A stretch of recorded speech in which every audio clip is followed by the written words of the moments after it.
जय हिंद दोस्त कलिंग एक्सप्रेस रे आपण मानक स्वागत। आज आम जाना देश विदेशर मुख्य और बड़ खबर। आज प्रथम न्यूज है मुख्यमंत्री कहवा कथा अनुसार केंद्रीय विद्यालय गुड़िक केवल छात्र छात्री ज्ञान विकास उपर गुरुत्व देव नहीं बरं एकविंश शताब्दीर प्रमुख दक्षता सहित भविष्य सर्वत व्यक्ति सृष्टि करने दिगरे सहायक हेब बोली शिक्षा मंत्री धर्मेंद्र प्रधान कहते।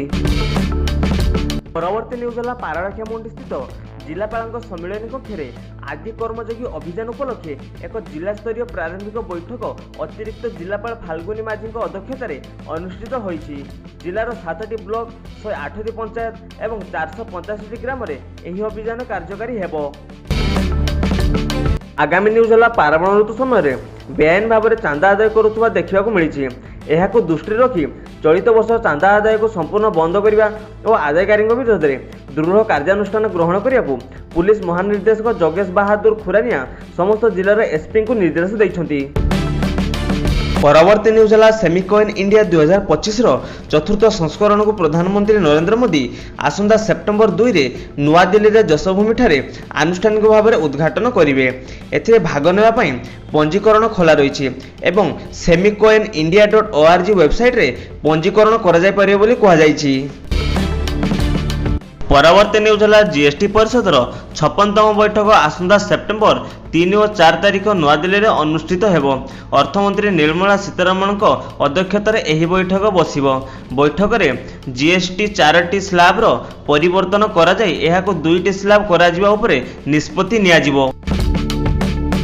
परवर्ती न्यूज है श्रीमंदिर लागिबो सूचना फलक अमान्यों पई आसिबो कड़ा नियम। श्रीमंदिर रे सुरक्षा व्यवस्था को चैलेंज। श्रीमंदिर उपर बारंबार भक्त चढ़ी घटना को नहीं श्रीमंदिर सुरक्षा उपर सृष्टि होइछि प्रश्नवाची। श्रीमंदिर ढिला सुरक्षा व्यवस्था एवं चर्चार रही एने सबु महल रे असंतोष प्रकाश पाई। श्रीमंदिर मुख्य प्रशासक अरविंद पाढ़ी सुरक्षा स्थित समीक्षा करिसेंति। डीआरजी पिनाका मिश्र और वरिष्ठ पुलिस अधिकारी एही समीक्षा बैठक में सामिल होइथिले। श्रीमंदिर सुरक्षा व्यवस्था को किभଳି कड़ाकड़ी करा जाय परिबो से नै समीक्षा बैठक होइथिला। श्रीमंदिर मुख्य प्रशासक अरविंद पाढ़ी कहते श्रीमंदिर सुरक्षा प्रसंग में श्रीमंदिर प्रशासन अधिकारी और पुलिस प्रशासन वरिष्ठ अधिकारी मान बैठक करिछु। आमे श्रीमंदिर विभिन्न स्थान आज परिदर्शन करिथिलु। सुरक्षा पई केउ पदक्षेप आवश्यक ता आमे आलोचना करिथिलु। पुलिस विभाग पक्षर किछि प्रस्ताव दिया जाइछि। मिलित भाव श्रीमंदिर सुरक्षा बाहिनी और पुलिस पक्षर विभिन्न संवेदनशील स्थान उपर नजर रखाजिवो। किछि निर्दिष्ट स्थान रे सुरक्षा कर्मी को नियोजित कराजिवो जहाद्वारा श्रीमंदिर उपर नजर रखा जाय पारिबो। परवर्ती न्यूज है माननीय मुख्यमंत्री श्री मोहन माझी समन्वित विश्व आर्थिक प्रजुक्ति विद्या सामर्थ्य हब भारत नेत्रर शुभारंभ करिसेंति। यह डिजिटल अर्थनीति रे भारतर विश्व नेतृत्व को आहुरी सुदृढ़ करिवो। भारत को विश्व अर्थनीतिर नेतृत्व भाव गढ़ी तोलिबार ओडिशा एक प्रमुख भूमिका ग्रहण करियो बोली मुख्यमंत्री एही अवसर रे कहिसेंति।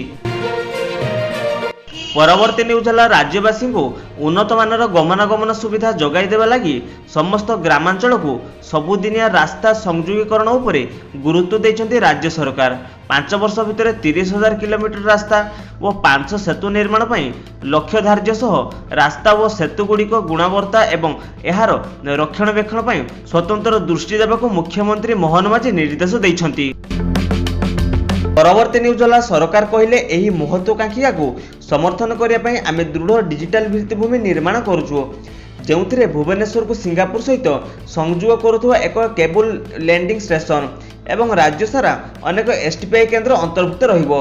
ओडिशा रे पूर्वरु 500 रु अधिक आईटी एवं आईटीईएस कंपनी 60,000 वृत्तिगत एवं 1500 स्टार्टअप सहित एक समृद्ध स्टार्टअप इकोसिस्टम रही।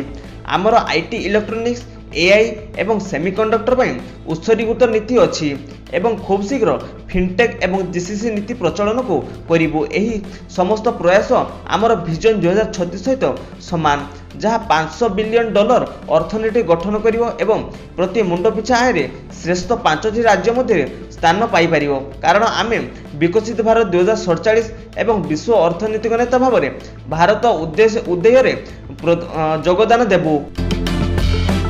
परवर्ती न्यूज है आर्टिफिशियल इंटेलिजेंस चमत्कार पुणे निज स्वर में कथा हेले महिला। आर्टिफिशियल इंटेलिजेंस एआई लोकंक जीवन में संपूर्ण रूप बदलाई देइछि। प्रत्येक क्षेत्र में एआई व्यवहार होइछि। मेडिकल क्षेत्र में एआई एक वरदान साब्यस्त होइछि। एआई साहाय्य जड़े महिला वर्ष वर्ष पर निज मूल स्वर में कथा हेबाकु सक्षम होइछन्ति।